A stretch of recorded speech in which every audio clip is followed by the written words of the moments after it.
बाया तुम्ही ते लय गोड आहे आई शपथ लय गोड आहे तुमचं तोंड सोडलं ना लय गोड आहे का तुम्ही एवढं एकच फॉल्ट आहे माया तुम्ही लय खुश होऊ नका तुम्ही गुणाचे ना ते बोलतात त्याचं कारणच तुम्ही काही लागत नाही बायकाला दोन शब्द प्रेमानं बोलत जा एक म्हणून सांगते एवढं सहन करते बिचारी काय जात रे तुम्हाला तुमचा पण मेन सिगो पुरुषी अहंकार बाई चपली कशी ठेवायची डॉक्टर घेतलं की नाचती बस बोंबलत मग काही गरज आहे का दोन शब्द रे सासूनं बोलावं सासऱ्यानं बोलावं जावेनं बोलावं नंदीनं हिनवावं जगानं त्रास द्यावा पण नवऱ्यानं म्हणावं सोबत आहे मी तुझ्या विश्वास आहे माझा तुझ्यावर बाई सगळी संकट एका पायावर सहन करते फक्त नवरा विश्वास ठेवणारा साथ देणारा भेटला वाजवा टाळ्या वाजवा तुम्ही वाजवा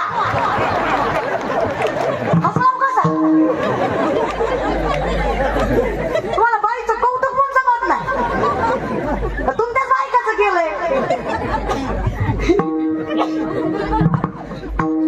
खरं की नाही ग माय आयुष्यात कोण शाना लागतो म्हणजे संसार सुखाचा होतो कोण शाना लागतो ग माय अगं माझं झालं नाही म्हणून तुम्हाला विचारते माझं पेटल्यावर येईल अक्कल मला माझं पीठ दुसरं सांगा खरं आहे का खोट आहे संसारात कोण शाना लागतो अगं मी नाही म्हणत ग माऊली म्हणतात जरी सख्याचा जिव्हाळा बाह्य सासरवासच आहे प्रेम बायकला नवऱ्याचं भेटलं तिला काहीच अवघड जात नाही विठेवरच्या मालकासारखा मालक वैष्णवाला भेटला संसार सुद्धा वैकुंठासारखा झाल्याशिवाय राहत नाही तुका म्हणे सोपे आहे कशामुळे सोपं झालं शहाणा तो धनी येतोय आम्हाला मालक लय शहाणा भेटला त्याच्यामुळे द्वैताची झाड नाही आम्हाला द्वैत लागलंच नाही पण आता कसं झालं गुरु विन आणि तया कैचे कीर्तन आम्हाला गुरुच असा प्रभाव भेटला राजयाची कांता काय भीक मागे मनाची या जोगे आमचं आयुष्य म्हणजे राजाच्या राणीसारखं झालं भीक मागायची गरज पडली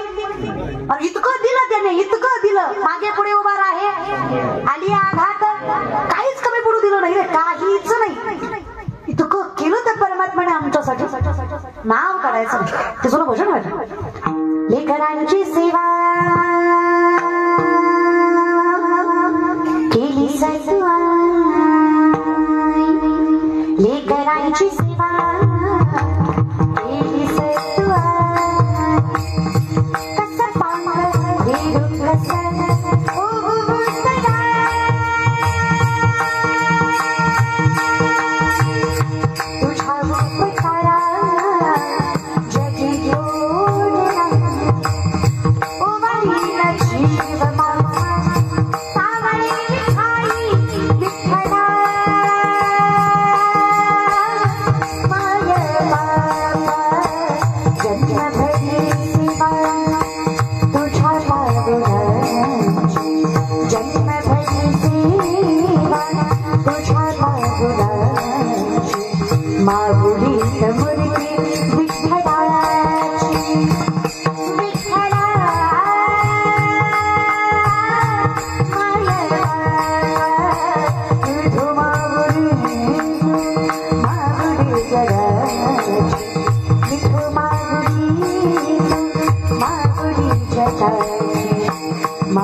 म्हणायला तर देवाच्या दारात म्हणायला लाजू नका आणि तेवढंही येत नसेल म्हणायला तर देवाच्या दारात जरा लाजा कळलं कळलं पुढे पाहुरी चाड्याती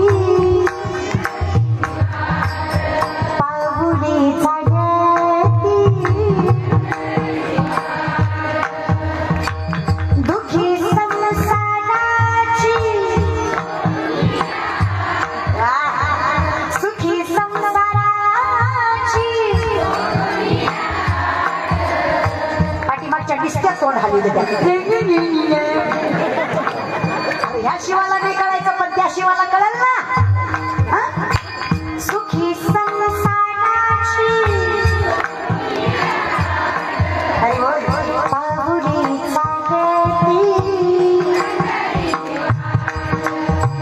पाहुरी चाड्याती यमुनीच्या तीरी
दुसरीकडे मिळणार आहे आणि तुम्ही इमानदारीने सांगा अशी मजा कचकच कांद्याला येणार आहे मरत जाऊ नका दुसरं काही नाही महाराज अर्ध आयुष्य भांगरच गेले तुझ्यासाठी गेले बनात तुझ्यासाठी गेले नालायका जेवढे गेले तेवढे नुसती मरायला शिवजयंती करते ते हे ज्ञान वगैरे काही तीळ मात्र नाहीये काय संस्कार होते माझ्या राजांचे तुम्हाला काय वाटतं आता जे नरधाम आहेत म्हणजे बाईवर वाईट नजर टाकणारे छत्रपती शिवरायांच्या काळात नसतील का असतीलच की सगळेच कुठे काही चांगले असतात का बाची बोट वेगळी रे माणसाचा भेद तर किती असणार आहे 17 वर्षाचे शिवराय होते रांजाचा पाटील नावाचा पाटील दिवसा ढवळ्यातून पोरगी उचली तिच्या अब्रूची माती केली विहिरीत ढकलून दिलं पोरीचे मायबाप भाऊसाहेबांच्या समोर येऊन पदर पसरून उभा राहिले विचारलं, त्या बापाच्या त्या पोरीच्या माईनं पदर पसरून विचारलं, आऊ साहेब, अहो 13-14 वर्षाची पोरगी माझी बांधावरनं बापाला भाकरी द्यायला चालली होती, आपल्याच माणसानं आपल्या पोरीवर वाईट नजर टाकली, राजाचा पाटील नावाचं नाव त्याचं, पोरगी उचलली, अब्रूची माती केली, अहो सांभाळली असती मी आऊ साहेब तशीच. पुढचा गोळा होता माझ्या, नुसती हाऊस पुरवली नाही आऊ साहेब, कुणाला कळू नये म्हणून जिवंत विहिरीत ढकलून दिलं. आणि हिंदवी सुद्धा स्वप्न बघता तुम्ही आऊ साहेब, फक्त एकाच प्रश्नाचं उत्तर द्या, हे जर तुमच्या पोटचं लेकरू असतं तर तुम्ही काय न्याय केला असता, त्याच हिशोबाने मला न्याय द्या. आणि ज्या देवघरात देवी पवित्र नाही, तुम्ही काय हिंदवी स्वर्गाचे स्वप्न बघताय आऊ साहेब. डोळ्यातनं खळात खळात पाणी आलं आऊ साहेबांच्या. साहेब रडतायत, 17 वर्षाचे शिवराय आहेत, नुकतंच शिक्षण पूर्ण करून पुण्याला परतले होते, डोळ्यात पाणी दिसलं आईच्या. काय झालं आऊ साहेब, कशाला रडताय, अहो जिवंत आहेत आम्ही, काय झालं सांगा तरी आमच्या परीनं आम्ही नक्की सुधारायचा प्रयत्न करू, झालं तरी काय आऊ साहेब. आऊसाहेबांनी सांगताच तळपायची आग मस्तकाला गेली राजांच्या. 17 वर्षाचे शिवराय सिंहासनावर बसले आणि सांगतायत, बोलवा बोलवा त्या रांडेच्या पाटलाला उभा करा, माझ्या समोर दोन्ही हात दोन्ही पाय कलम करा, पण जिवंत ठेवा, मरू देऊ नका. असा जिवंत उघडा करून वेशीवर टांगा आणि आलेल्या प्रत्येकाला दौंडे पेटवून सांगा, हे हिंदवी स्वराज्य आहे, इथली आई बहीण देवघरातल्या देवीपेक्षा कमी नाही, तिच्यावर वाईट नजर टाकली तर हा शिवबा त्याचा राजाचा पाटील केल्याशिवाय सोडणार नाही. पुन्हा हिंमत नाही झाली कुणाची पोरीकडे वर नजर करून बघायची. तुम्ही हात दोन्ही पाय छाटले आणि उघडा करून वेशीवर टांगला. ही न्याय व्यवस्था होती म्हणून बाईवर कुणाची वाईट नजर गेली नाही. आताच काय झाला बलात्कार, त्या माणसाला बोलवा, त्याच्यावर केस टाका, जेलमध्ये टाका, खाऊ पिऊ घाला आणि पुन्हा बघा तारकावर तारका तारकावर तारका. आणि छागीर बापाची औलाद असेल तर जमानतीवर सुटतंय, कोण लक्ष देत आहे. लेकरू गरीबाचा असेल तर आई बापाला पैसे खाऊ घालून गप करायचं. काय राहिलं रे सध्या, काही नाही बघा दादा. विनंती माझी, तुम्ही तरी डोळे उघडा, इथे फक्त एकच सत्य आहे, सत्य तू सत्य तू सत्य तू विठ्ठला. बाकी सगळा जगत भाषा इमॅजिनेशन आहे, कल्पना आहे, म्हणून तुझं विनशंभर आहे, म्हणून तुझ्याशिवाय माझं अस्तित्व नाहीच त्याला. तुम्ही तरी परमार्थ नका रे. आजकालच्या पिढीला विनंती माझी, जे तुम्ही आज शिकताय ना, हे संतांसाठी तीळ मात्र ज्ञान नाहीये. 90% सायन्स इज ज्ञानेश्वरी. खूप सामर्थ्य आहे. हे केमिस्ट्रिकल बायोलॉजिकल सूत्र तुम्हाला शास्त्रवेदांमध्ये बघायला भेटतील. साचूचेनी सांडसे खंडीचे पै पाणी राजहंसे, तुझं ज्ञान विज्ञान तैसे वाटून देऊ. वाचा एकदा ज्ञानेश्वरी, नाही कळली तरी वाचा. तुम्हाला ज्ञानेश्वरी नाही कळली तरी चालेल, ज्ञानेश्वरीला तुम्ही कळलात, तुमच्या जीवनाचं कल्याण झाल्याशिवाय राहत नाही. फक्त माऊलींना कळू द्यायला लेकरू माझं परमार्थ. आणि फक्त पुढच्या पिढीला नावं ठेवण्यात मजा नसते रे. आता ही म्हातारी माणसं नुसतं म्हणतात, पोरवाया गेली पोरवाया गेली पोरवाया गेली. अरे पण का गेली, बिडी फुकू फुकू तुझी थोबाडा आत गेली मग पोरवाया गेली, उगाच थोडी गेली. डंगरा जीव झाला पण काकडा करत नाही आपण. मारुतीच्या मंदिरात पत्ते चालतो, ब्रह्मचारी मारुतीला राणी दाखवतो, ही गुणाचं. फक्त पोरच वाया गेल्या. काय पण माणूस. अरे जे म्हातारं काकडा करतं ना घरातलं, त्याच्या नातवाला एक तरी अभंग पाठ, ती म्हणते अभंग नाही हरिमुखे म्हणा तरी पाठ. कायच ते बसतं आजोबाजवळ, वैष्णव होतं ते. मी म्हणते पुढे काय का होईना, हाताचं पुण्य पदरात पडलं की नाही त्याच्या. कसं रे दादा, आता हे म्हातारा बायका स्वतः दारात बसून, आजकालच्या काय पोर येतोय, ह्यांना काय लाज येतोय, आमच्या जमान्यात नव्हतं माय असो, आम्ही किती इज्जतीनं खाल्लं माय, किती कष्ट केलं माय, ह्यांना काय जळय माय, सगळं आयतं भेटलं माय, वय ग माय. मान्य घ्या मला, आय एक्सेप्टेड.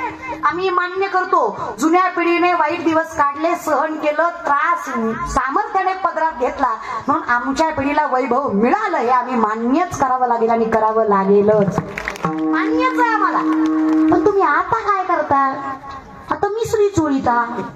तुमच्या मिसरीच्या वासानं गोठ्यातल्या म्हशीनं दूध द्यायचं बंद केलं. इतका भगार वास त्या मिसरीचा. त्या तोंडवानं नाताचं मुख घेते कसं बाय, त्याला काय व्यसन लावायच्या अवघडे दुसरं पुढे सांग ना. आणि कळत नाही असं काय नाही, सगळ्याला सगळं कळतंय गुरुजी, सगळं कळतंय. कळत कसं नाही. एखाद्यानं सकाळी मांसाहार केला, दुपारी चल म्हणावं पंढरपूरला, येईल का. सकाळी मांसाहार केलेला दुपारी पंढरपूरला येईल का, का नाही येणार.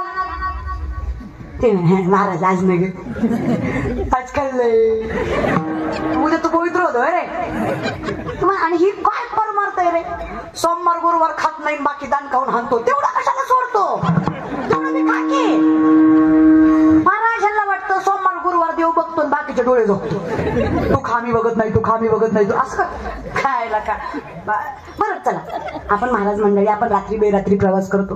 दरवेळेस गुगल मॅप योग्यच रस्ता दाखवायला असं नाही, कधीतरी चुकवतो.